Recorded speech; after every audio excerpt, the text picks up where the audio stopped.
Mio, oh la belle histoire qu'on va vous raconter là maintenant avec un grand passionné.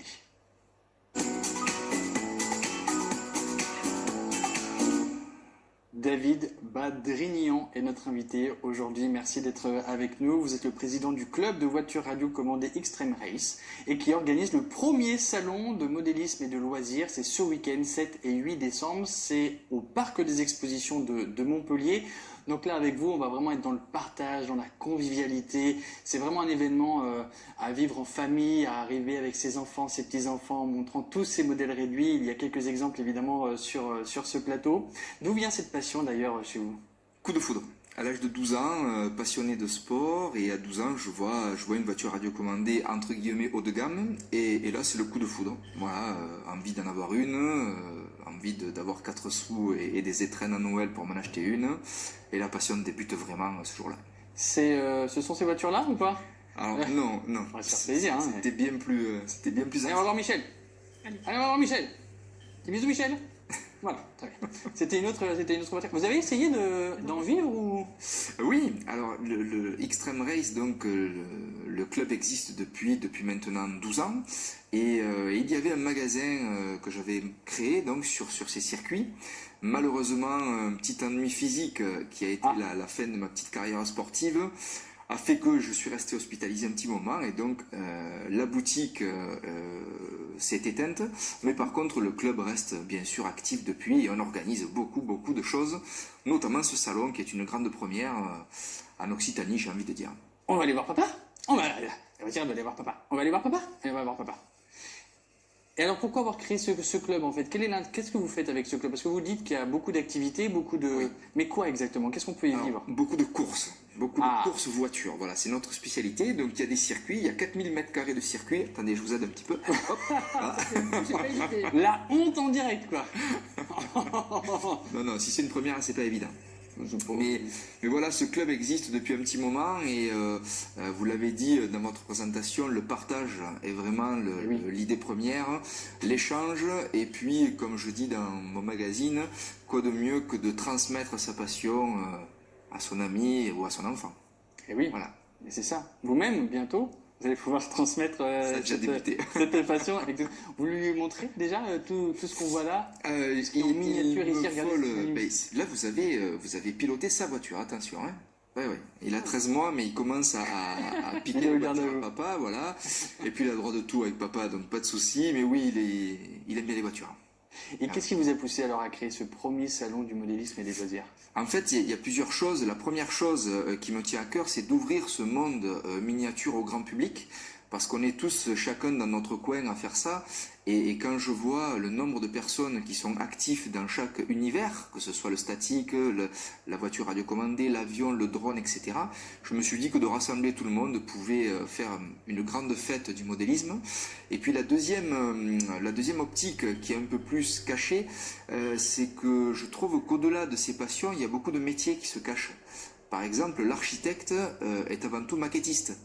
Les pilotes de drones maintenant servent pour l'armée, la NASA, enfin voilà, il y a beaucoup de choses qu'on ne connaît pas forcément. Et mon petit défi caché, c'est de montrer au grand public qu'il y a aussi des métiers, de vrais métiers qui se cachent derrière ces passions. Voilà. Bien sûr, évidemment. Vous parliez de drone là un instant, on le sait maintenant, vous nous offrez ce drone aujourd'hui, c'est le cadeau du jour. Est-ce que ça fait partie de l'évolution du modélisme? Parce que c'est vrai que quand on parle de modélisme, on le voit ici, on pense aux petites voitures, on pense aux navires, on pense également aux petits trains, mais maintenant, c'est, on va dire, la nouvelle variante. Oui, tout à fait. Tout à fait.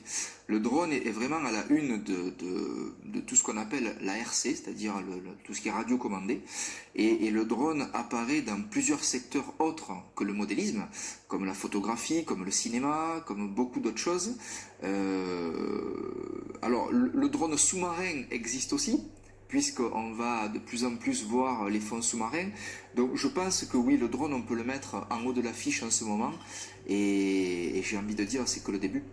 Oui, parce que quand on pense aux drones taxis, là ils sont en train de tester les drones pour les livraisons, etc. Ce n'est que le début, et bientôt on voyagera peut-être que en drone, ou en tout cas on pourra utiliser le modèle pour voler après avec les voitures, mais ça c'était prévu dans les années 2000 quand on... Là, c'est plus du modélisme, du coup. Ah bah là non, du coup, bah non, oui. Mais moi j'ai une question, parce qu'en fait, par exemple, il me semble qu'on peut aussi fabriquer son drone. C'est-à-dire on mélange le côté modélisme, je fabrique, et puis après, parce que là quand on l'achète, il est tout prêt. Voilà. Celui-là, vous l'avez pas, enfin je sais pas s'il est prêt ou si vous l'avez monté, mais donc en fait, le salon c'est sur les deux aspects. Exactement. D'accord. En fait, dans tous les milieux, il y a l'aspect, on va dire, je débute, je commence, donc il me faut du tout monter, et ma seule envie c'est de charger la batterie et d'aller voler ou d'aller rouler ou de naviguer. Et en fait, il y a l'autre partie où on commence à être entre guillemets expert. Et là, si on est un petit peu bricoleur, on a envie de monter sa machine pour avoir vraiment le rendu que l'on souhaite. Et donc là, on est au salon là, du modélisme ce week-end. On est quoi? Sur de la présentation, c'est de l'exposition de passionnés, sur des achats possibles? Oui, alors il y aura de tout. Il y aura de l'achat possible, on est quand même à l'approche de Noël. Il y aura de la démonstration. Voilà, il y aura de l'exposition, mais on pourra aussi piloter. Voilà, il y aura des simulateurs et il y aura des voitures à disposition du grand public et des drones aussi. Donc un peu de réalité virtuelle. Tout à fait. D'où salon du modélisme et loisirs. Et des loisirs, tout à fait. Tout à fait. C'est inclus pour vous dans le modélisme, ça en fait partie? Alors ça en fait partie parce que la réalité virtuelle, on peut la faire bien sûr avec le drone. Et là, quelqu'un sera présent avec un simulateur rallye. Et il faut savoir que les pilotes de rallye utilisent ces simulateurs, mais aussi sont modélistes. Par exemple, Lewis Hamilton a commencé en faisant du modèle réduit. Comme quoi, tout mène au modélisme. La preuve ce week-end avec donc le salon qui aura lieu au Parc des Expositions de Montpellier 7 et 8 décembre. Vous l'avez vu, exposition, achat, il faut absolument y aller en famille. Vous pourrez piloter salon du modélisme et des loisirs. C'est la première fois que c'est organisé à Montpellier. C'est au Parc des Expositions. Merci beaucoup, David.